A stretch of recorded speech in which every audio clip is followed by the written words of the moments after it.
అందరికీ హాయ్. ఇంట్లో సరుకులైతే అన్నీ ఖాళీ అయిపోయాయి. అందుకే వర్క్ అయిపోయిన వెంటనే డీమార్ట్‌కి వచ్చేసాము. మేము ప్రీవియస్‌గా వర్క్ చేసే దగ్గర డీమార్ట్ లేదు. లిమిటెడ్‌గా ఏం కావాలో అది షాప్‌కెళ్ళి తీసుకొచ్చుకునేవాళ్ళం.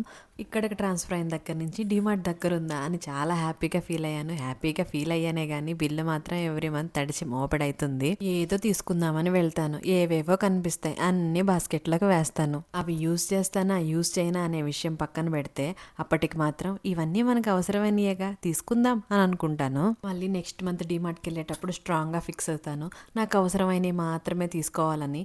కానీ ఎక్స్ట్రా తీసుకుంటాను ఎవ్రీ మంత్. నేనేనా, మీరు కూడా ఇలానే ఉన్నారా? ఉంటే నాకు కామెంట్ చేసేయండి. ఈసారి అయితే మాత్రం చాలా లిమిటెడ్గానే తీసుకున్నాను. ఎందుకంటే బిల్ పే చేసేది మా ఆయన కాబట్టి. అదేంటి మీ హస్బెండ్ బిల్ పే చేస్తే మీరెందుకు లిమిటెడ్గా తీసుకుంటున్నారు అంటారా? నేను పే చేస్తే నాకు నచ్చినవన్నీ తీసుకుంటాను. నన్ను ఎవరు క్వశ్చన్ చేసేవాళ్ళు ఉండరు. అదే మా హస్బెండ్ పే చేస్తే ఎందుకు బిల్ ఎంత అయింది, ఏం తీసుకున్నావు అని క్వశ్చన్స్ చేస్తూ ఉంటాడు. అలా క్వశ్చన్ చేస్తే మనకు అస్సలు నచ్చదు. That's all friends, bye bye.